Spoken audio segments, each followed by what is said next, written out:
Have you ever experienced a burning sensation in your chest or a heartburn?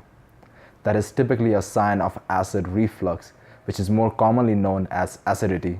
And today we'll discuss the best practices you can use to avoid it altogether. But if you do end up suffering from it, then we'll also discuss a quick fix. Before we continue, please subscribe to our YouTube channel and follow us on Facebook to get weekly science-backed health and fitness content to help you be your best self on a vegetarian or a vegan diet. Its clinical term is acid reflux for the occasional occurrence, or gastroesophageal reflux disease for the more frequent severe occurrence. As the name implies, it is the backflow or reflux of acid from your stomach to your esophagus, which is the tube connecting the throat and the stomach. Esophagus has a muscle or a sphincter at the bottom which restricts any backflow from the stomach, but sometimes it gets weak and doesn't really close properly, causing the acid to backflow. Stomach sits right below your chest, so this acid backflow typically ends up irritating the part of esophagus in the bottom half of your chest. This causes the burning sensation among other symptoms like bitter taste in the back of your throat. Alright, that's enough about what's happening. Now let's discuss how you can avoid it and, if necessary, fix it. Starting with the basics, these three things will make your esophagus sphincter weaker, thus making acid backflow more likely. This trifecta causes majority of the problems that most people suffer from. So if you fall into this group, then consider a lifestyle change. Get fitter, stop smoking, and minimize your alcohol consumption.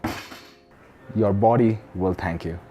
Our bodies can react to different foods and medications slightly differently due to external conditions, intolerances, allergies, etc. So identify the times when you had acidity or acid reflux and see if you can find a pattern in the food intake that triggered the symptoms.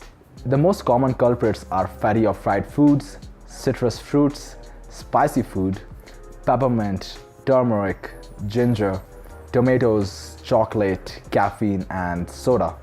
Certain medications like aspirin, ibuprofen, etc. can also affect some people. These foods and medications are on the list because these may irritate the esophagus. All these are not inherently bad. Associated acid reflux triggers really vary from person to person. You need to identify your own trigger foods and medication and start actively avoiding them. Increased fiber intake greatly aids with digestion and in general keeps your whole digestive system really clean and healthy. Consider increasing intake of fresh fruits and vegetables. Green leafy vegetables can be especially helpful as they can aid with digestion. If citrus fruits are among your triggers, then consider eating non-citrus ones like banana or any variety of melon. Overeating to a point where your stomach is really full will not only make digestion difficult, but will also put pressure on your esophagus sphincter, leading to increased likelihood of backflow. On a similar note, eat at a comfortable pace such that food has time to go through your digestive system. Lying down right after eating will make gravity work against you, so try not to do that. Although, a simple fix for this can be to lie down such that your chest is elevated slightly higher than your stomach. Definitely do not attempt a handstand right after eating. During pregnancy, hormonal changes and a growing womb pressing against your stomach can also cause acid reflux. This most commonly occurs in the last 3 weeks of pregnancy.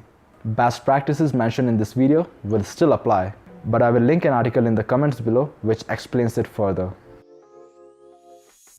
That was a long list of causes and preventions. But what if you're already suffering from it? Just go to a pharmacy and get some antacids.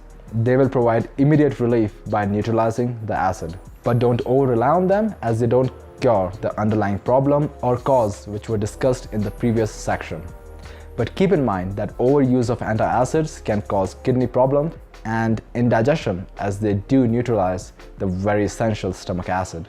Also, if you have been suffering from acid reflux or GERD a lot, then you can also use strong acid blockers like proton pump inhibitors, which decrease stomach acid production and allow the esophagus to heal. They are available over the counter, but don't use them for over a month unless prescribed by a doctor. By the way, Some online sources will claim that using apple cider vinegar helps with acid reflux. I was not able to find any satisfactory data, research, or study which was able to back that claim. So for now, it's best to simply stick to a healthy diet. Thank you very much for watching. I hope you found this video helpful in understanding acid reflux or acidity and how you can successfully flick it out of your life. I will link some articles in the comments below which explain it all further. If you know someone else who might benefit from this info, please do share it with them. The more we understand all these issues, the less we will suffer from them. Let me know in the comments below if you have any questions. If you have any recommendation of what topics we should cover next, please do mention it below as well. Make sure you subscribe and follow us. And I will see you right here next week on a new topic to help you understand your body better, to get fitter and healthier. This is Anmol, currently from Cusco, Peru. Adios.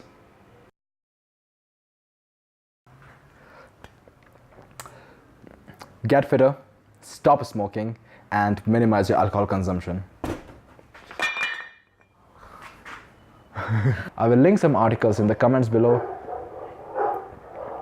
Shut up, dogs. They don't shut up, they don't listen to me. Melody.